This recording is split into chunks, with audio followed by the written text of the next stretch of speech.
To investigate further, they decided to capture one of the possessed villagers. Suddenly, one of the possessed kids started to run towards them. But Vivian pinned him down on the floor. While everybody was looking at the possessed kid calmly, Vivian, trying to restrict his movement, sat on him. As he was still struggling, Vivian wondered that this is not the strength of a normal kid. Hazar grabbed one of his legs. He was shocked to see the kid's feet worn out since he had been dancing for the whole day. Just as they assumed, it was a curse. Hazar then concluded that there was a connection between their request and the curse. Agreeing to Hazar, Christopher said that the landlord had been gone for about a month, so if they had been dancing since then, they should have died from exhaustion a long time ago.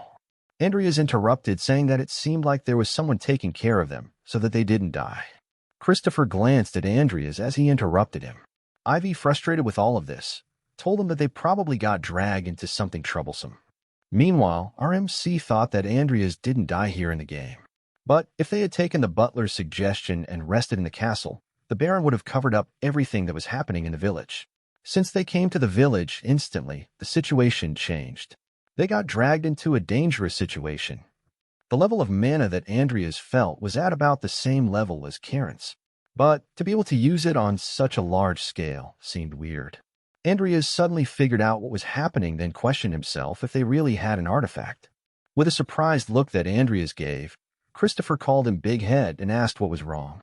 Andreas, maintaining his composure, replied they had way too few clues at the moment, further suggesting to search the landlord's house as the first step is collecting information. They soon reached the landlord's house. However, they were surprised to see many corpses tied to a pole burning in front of the house.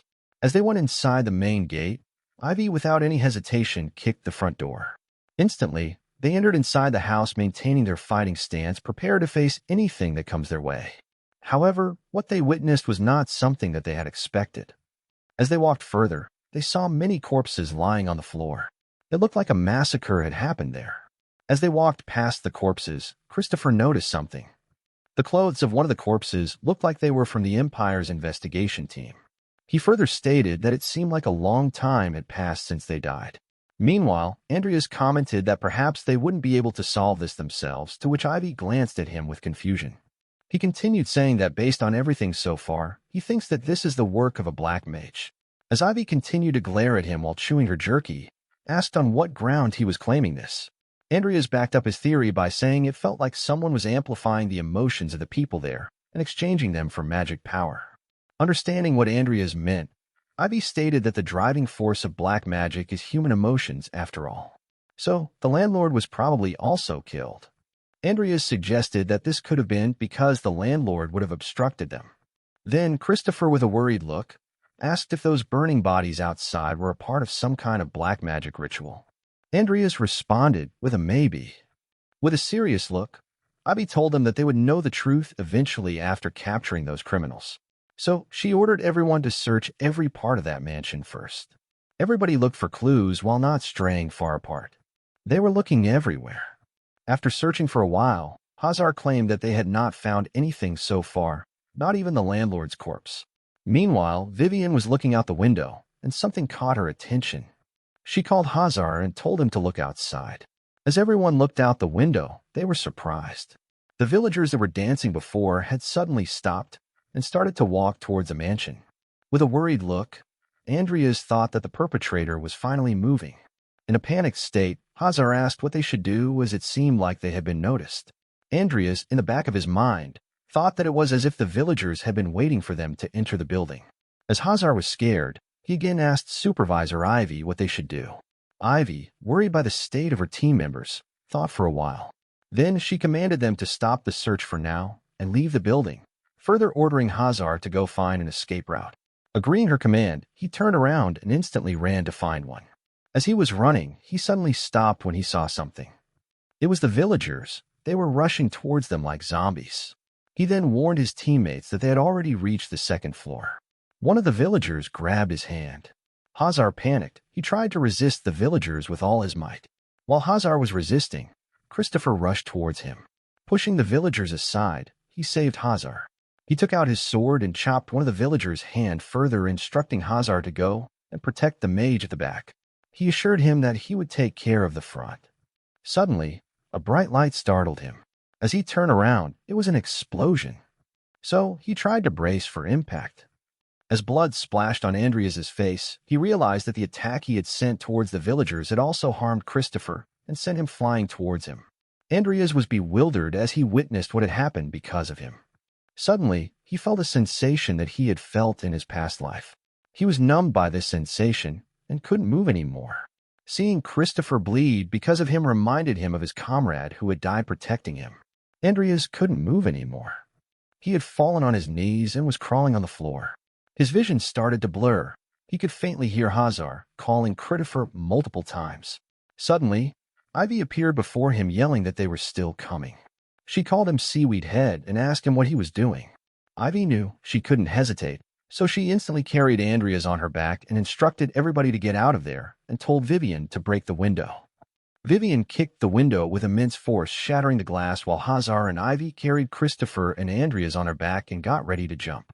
As Ivy jumped, she could see a lot of villagers outside the mansion. As soon as she landed, Hazar also landed beside her. She knew they couldn't stay there, so she commanded them to run. As they started to run, Vivian also landed and started to run with them.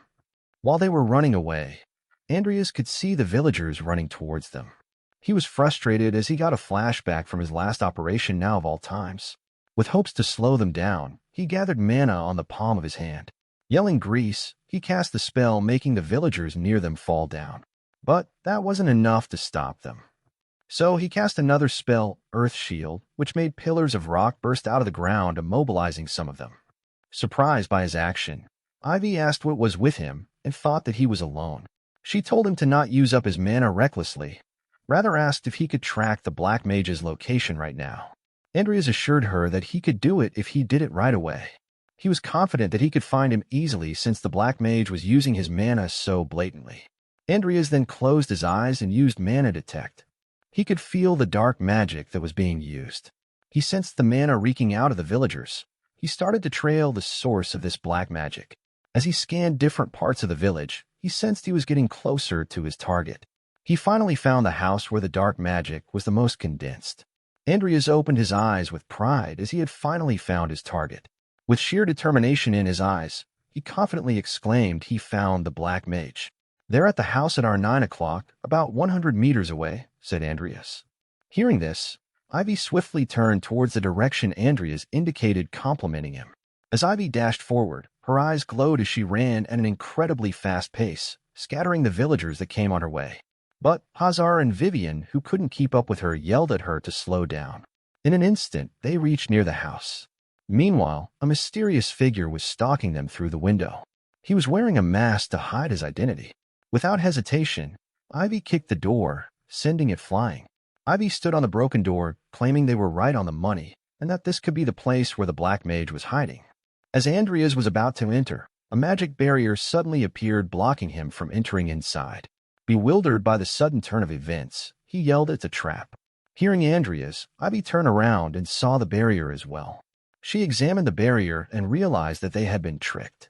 Out of nowhere, a severely wounded girl with blood dripping from her mouth and nostrils appeared behind her, calling her sister. It was a voice she recognized. As she slowly turned around, she was stunned. The girl had bandages covered around her body. She held herself in pain, screaming, "It hurts." Ivy couldn't believe who was in front of her. Andrias tried to break the barrier from the outside, but soon realized it was beyond his power. How pitiful. He was startled by this mysterious voice and exclaimed what it was. How pitiful, how pitiful, how pitiful. Just like a moth to a flame, flame, flame, flame. Hearing this, Andrias still couldn't understand what was going on. He was left in a state of shock. As Andrias turned around, he saw a huge magic barrier emerging, which was about to be complete. The magic barrier was so enormous, it had already engulfed the entire Thrym village. Andrias, witnessing the magic barrier almost at its final stage, was surprised as to how they had fallen into the enemy's trap. Everything was ordained by God. Kneel in the name of Sloth. The word sloth caught Andrias's attention, leaving him in a state of confusion. He was puzzled as to why that name was appearing now, out of nowhere. The title of this game is Great Sin. Andreas knew starting with Sloth, the 7 deadly sins were split off from the main body, the Codex Apocalypse, and by collecting all of them, one can summon the last boss. As Andreas was wondering how these were the most important items for the story, a herd of possessed villagers rushed towards him to attack him. But their attack was to no avail. He swiftly slipped past them, still continuing his chain of thought as to why the name Sloth was mentioned here in the countryside, which didn't even appear in the main story. The huge number of villagers started to overwhelm him. He knew it wouldn't be wise of him to fight all of them by himself. So he decides to join up with others for now. Meanwhile, somewhere around the corner, the villagers were being slaughtered one by one. As they were under the spell, they relentlessly charged towards them. It was none other than Vivian. With a monstrous look in her eyes, she endlessly swung her sword, slicing everyone that came her way. She looked as if she was enjoying all this. As blood splashed all over her, with a grim smile, Vivian yelled at them to die. Soon, Andrias reached. He yelled Hazar and asked what happened to Vivian. However, Hazar was surprised to see Andrias. Hazar was relieved to see Andrias safe. Looking at Vivian, he exclaimed this was the first time he was seeing her like that. With a look of disdain, Andrias thought he was right. He knew he couldn't trust a zealot. But leaving a wounded ally to fend for themselves was not something he liked. Considering the situation, he decided to play along. So he said it was a disaster, and above all, Supervisor Ivy got trapped inside the barrier as well. With a worried look, Hazar asked what they should do.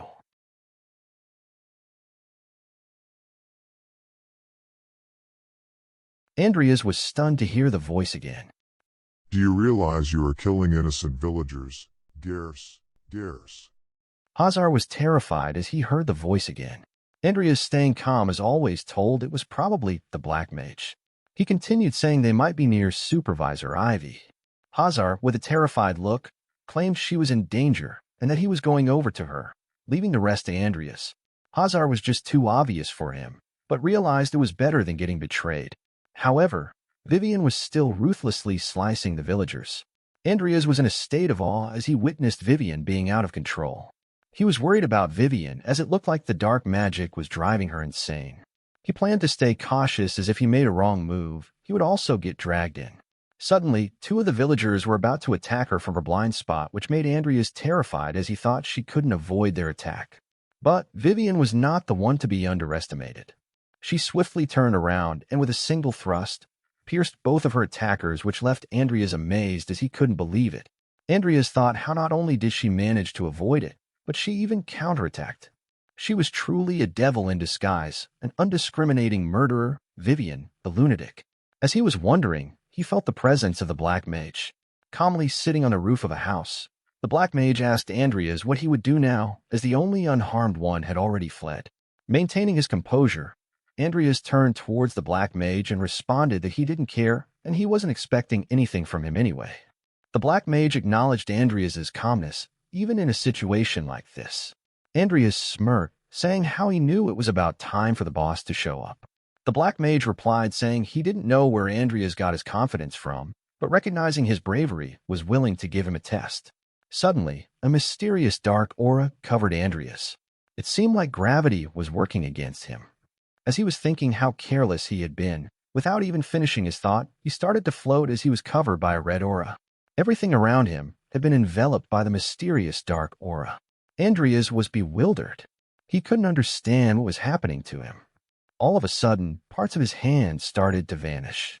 As he looked down, it was not only his hands, but parts of his whole body had started to vanish as well. As he tried to figure out what was going on, soon his whole body started to vanish. Out of the blue, as he opened his eyes, he found himself wearing his special forces gloves. He was confused. As blood dripped from his head, he wondered if everything he experienced was just a dream. The battle was in an intense situation. Multiple explosions were destroying everything around him. Witnessing this, he took cover and further decided that staying there would not be the best course of action. Gathering his weapon, he ran away from the explosions, trying to find where his allies were. The wound on his head started to bleed more, so he tried to slow the bleeding by pressing on it. Suddenly, he stopped running. He couldn't comprehend what he was witnessing. Due to the continuous bleeding, his left eye had turned bloody red. He was immobilized as he witnessed the sudden appearance of a wounded man. He stared intently, trying to recognize who the wounded man was. Even though the man was severely wounded and was missing an arm, he tried to warn our MC by yelling, "Makoto, run." As he heard his voice, he instantly recognized it was his old comrade, Shohei. He rushed towards him to provide him aid. But unfortunately, Shohei had already reached his limit and fell down. Our MC, holding his fallen comrade, yelled his name, trying to keep him conscious. But sadly, he realized that Shohei had passed away.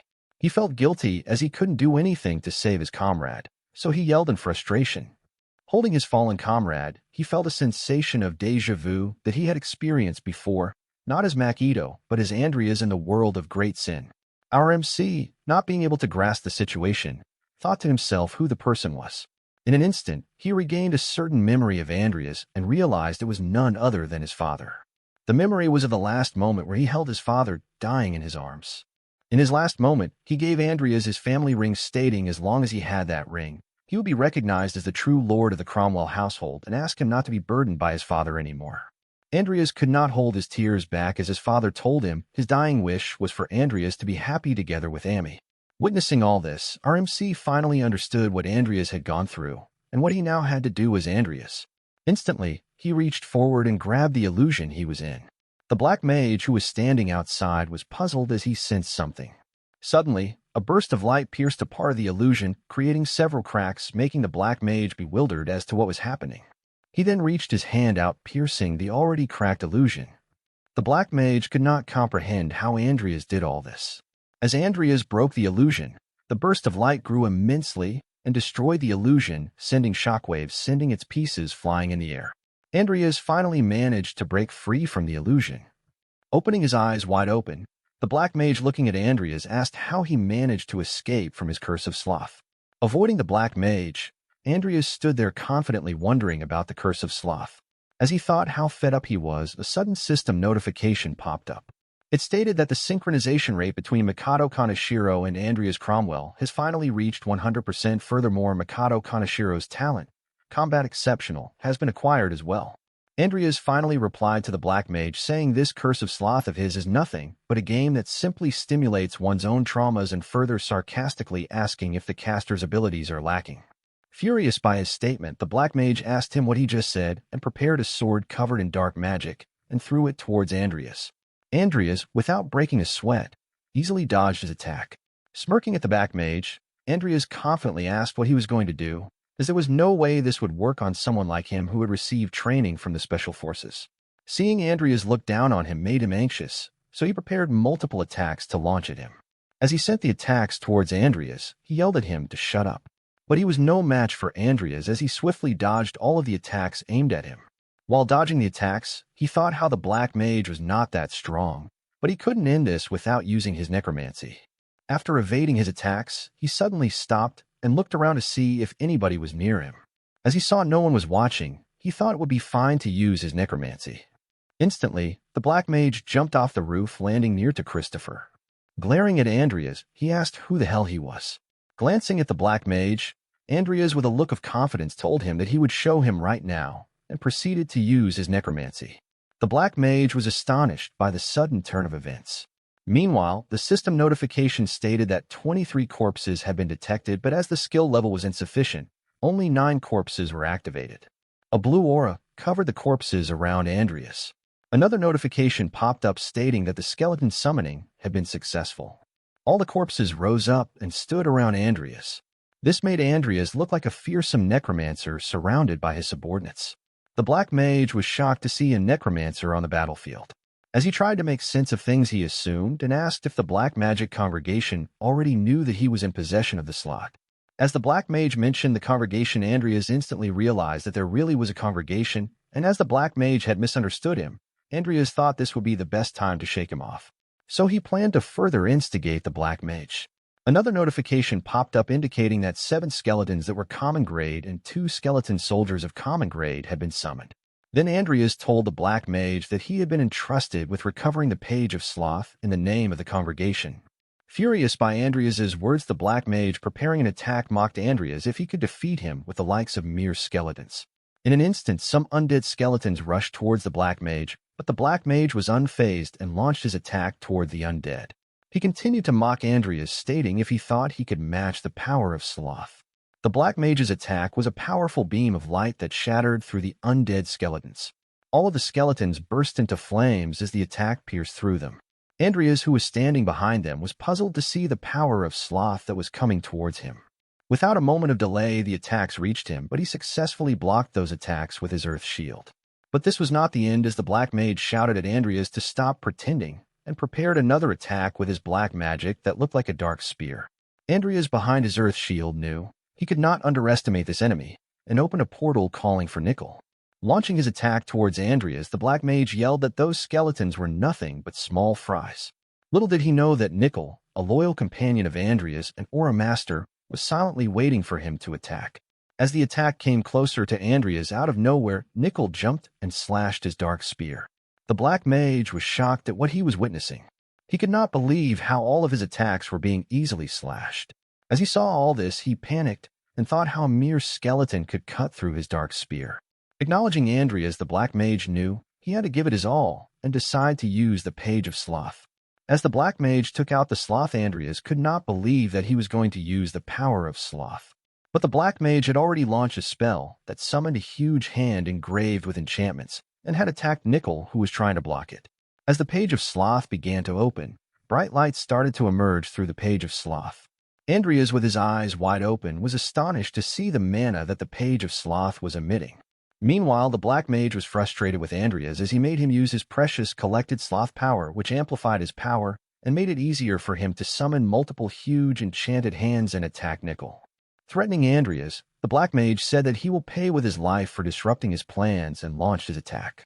The attack, enhanced with the power of Sloth, was destructive enough to make the ground explode while Nickel proceeded to dodge them. The huge enchanted hands stretched like there was no end to them. The power was so destructive that even Andrias had to dodge it to avoid damage. As Andrias analyzed those attacks, he figured out that it would not be a problem for him to react if the attacks were only this fast, and that his loyal summon Nickel is durable enough to withstand the Black Mage's attacks. Nickel could not just withstand the attacks, but could counter fearlessly too. As Nickel launched multiple counter slashes to block the huge enchanted hands, witnessing all this, the Black Mage was dumbfounded. He was frustrated with all the things these two were capable of and shouted at them to die quietly and infused more power into his attacks. With each passing second, the attacks became faster. This made Andrias worried a little. But soon Andrias realized that the Black Mage was having trouble controlling his strength, which meant that he still had not fully mastered the power of Sloth. Without a moment's rest, Andrias told Nickel to go to his blind spot and strike him. Meanwhile, the Black Mage directed multiple fierce attacks towards them. Andrias, analyzing the situation, called for Nickel. But it seemed like there was no time, as the attacks instantly reached them, leaving a huge impact that shattered the ground. Finally, the Black Mage's attack had worked. As he looked at the huge enchanted hands and the shattered ground, he sighed a sense of relief. But to his surprise, the attack had not worked as he thought. Andrias stood up, making the Black Mage think that he was a persistent one. As he grabbed his wounded hand, Andrias gasped and yelled at the Black Mage, calling him a bastard, as the one he just destroyed was someone he recently got his hands on. The Black Mage, dumbfounded by his response, looked at him and started to laugh, telling him it was his bad and that he didn't have to worry because he will send Andrias to the same place where the skeleton is now. He then channeled the Page of Sloth's power and launched even more powerful enchanted huge hands towards Andrias, bidding him farewell. Andrias looked unfazed because everything was going according to his plans. The Black Mage had finally fallen into his trap. With a grim smile, he summoned Nickel behind the Black Mage where his blind spot lied. The Black Mage was both confused and shocked as he felt Nickel's presence, who he thought had been destroyed earlier. But there was no time for him to react as Nickel sliced him in two halves. All that could be seen was the lifeless eyes of the dead Black Mage. As the two halves grew apart, Andrias could be seen standing confidently as he had successfully defeated the Black Mage. The moment the Black Mage died, the barrier that was covering the entire village started to disappear. Throughout the whole incident, Andrias wondered about who could have been the one doing this. But as the lifeless body of the Black Mage lay in front of him, he could see the hidden face behind the mask.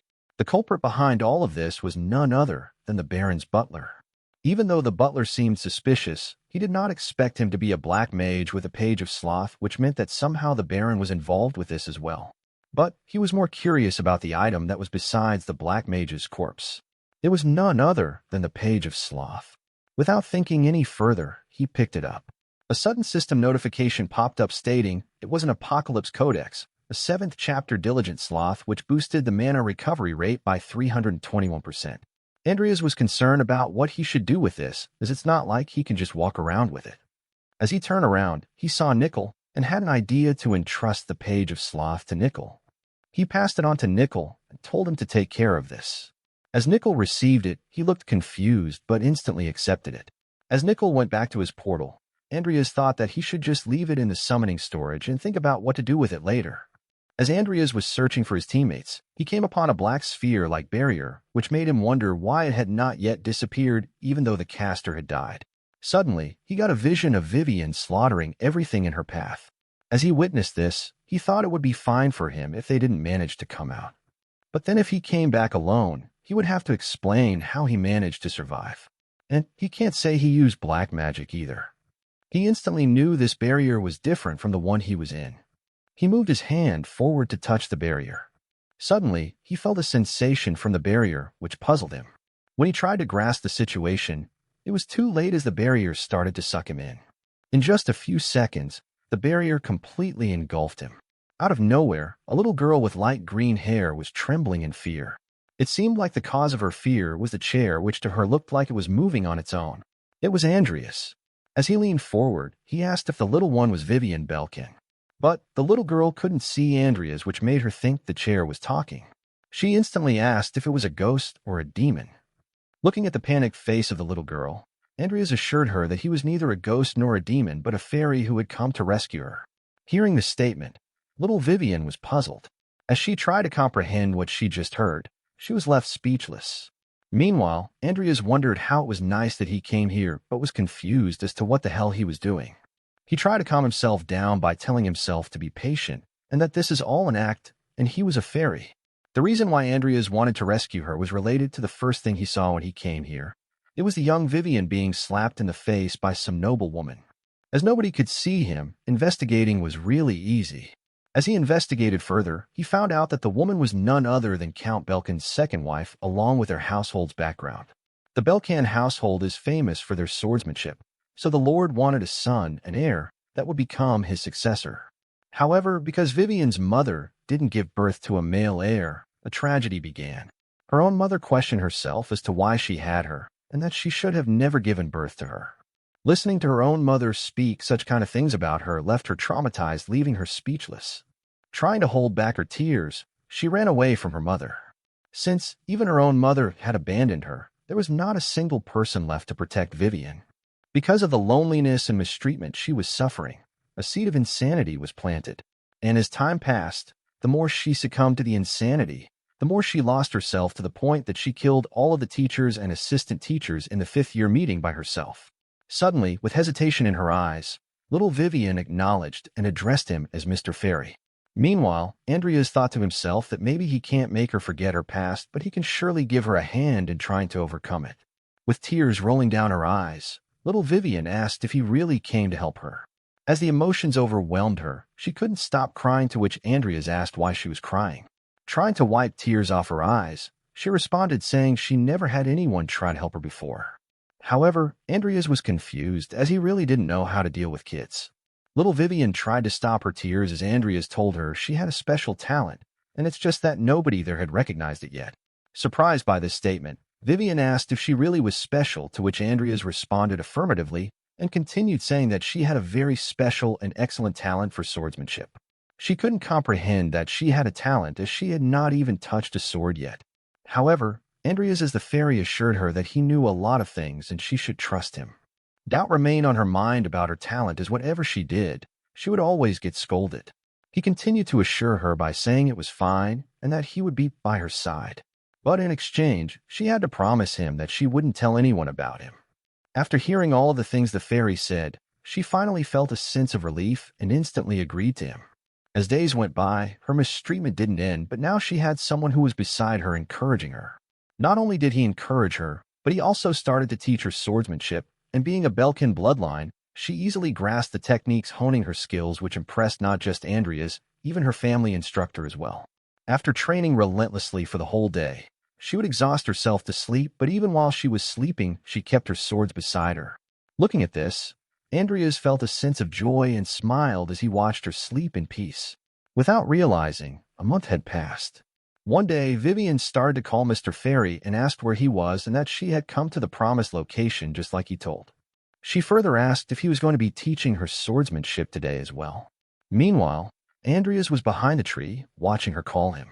Abruptly, he told her that she can't go around screaming about it. Realizing her mistake, she instantly blushed and shut her mouth. He scolded her, saying how nobody could find out about his real identity. Meanwhile, Vivian giggled and exclaimed him to be over there. Then Andreas told her that they should start training, and started to train like usual. And just like that, Andreas had spent a whole month there with Vivian. With his exceptional grade combat talent, he tried to give as much advice as he could to her. As she always had a talent for it, it synergized really well with her. This made Andreas certain that she truly was a genius prodigy. After all, those shouldn't be the movements of a brat that has only been learning swordsmanship just for a month. As she drew her sword back to her sheath, he commended her that this was the reason why she had been getting praised by her swordsmanship instructor. But without replying, she kept her head down. It looked like she had something in her mind. Gathering her courage, Vivian tried to say something to Mr. Fairy. Puzzled by this reaction, he wondered what it could be, as he thought she was a pretty confident kid. He asked her what was wrong and that her movements were perfect. She replied, saying no matter how much she got praised by her teacher, Mr. Fairy won't show himself to her. Andreas was left in a state of amusement, as he never expected this to be bothering her. He wondered what he should tell her. Instantly, he told her that he was a fairy, that's why he can't show himself to her. Misunderstanding him, she asked him if it was because she was a bad child, which is why he won't show himself to her. She continued saying how she thought that if she did her best and got acknowledged. But even though she tried so hard, he still hadn't shown himself to her. With a sense of despair, she claimed it was useless no matter how hard she tried. Andreas was speechless by her confession. Out of nowhere, her father called her, stating how surprised he was by her. Both Vivian and Andreas were surprised that Count Belkan himself had come there. Meanwhile, Count Belkan praised Vivian and said to think that she had such talent, further telling her to show him that swordsmanship once more. Vivian, with a look of amazement, could not believe what her father was asking her, but quickly accepted, responding with a yes, sir, as she diligently showed her father her swordsmanship. She reached her final stance where she unleashed her immense force. As she demonstrated her swordsmanship, her father praised her, saying as expected of one with Belkan's blood, which made her blush and turn her gaze towards her father. He had seen all that he had to see. As he walked away, he further praised her, claiming that was incredible, which made her startled. She couldn't believe what she had just witnessed. Not only her, but Andreas was also left in a state of shock. As they were both processing what just happened, Vivian broke the silence as she called upon Mr. Fairy and said that it was the first time her father had ever praised her. Experiencing this feeling for the first time, her eyes started to tear up with joy, as she couldn't even dream of such a thing. With a look of amazement, Andreas stared at Vivian as she proceeded to confess how much she really wanted to stay with Mr. Fairy more, but the time for her to wake up has come. The only one who showed her kindness and helped her overcome the misfortune that had always surrounded her. Listening to what Vivian was saying, Andreas realized that she had finally woken up. Meanwhile, Vivian, looking at her hand, said it was because of him that she found the path to go forward. She knew she should follow this path and not stay stuck in the past. Andreas walked towards her, calling her name, Vivian Belkan. He then grabbed her hand and reminded her of their promise. Vivian's eyes widened as she blushed at the touch of Mr. Fairy. Andreas proceeded to request her to keep their promise. Reminiscing about everything that Andreas had done for her, Vivian also promised that she would keep this to herself forever. Vivian was conflicted with emotions, as she was happy that she had met him, but sad that she had to bid farewell to the only person who had been there for her. So all she could do was to thank Mr. Fairy for everything he had done for her. In an instant, a sudden light burst out of the barrier where they were trapped in, but Vivian's voice still echoed, stating that Mr. Fairy had shown her a good dream. As the barrier shattered to pieces, the Black Mage's spell had finally been destroyed. They had finally come back to reality, where they were still holding hands, but Vivian had passed out. Andreas was certain that if it's Vivian, then she could do it. Especially if it's the same Vivian from that dream, then she definitely will be able to do it.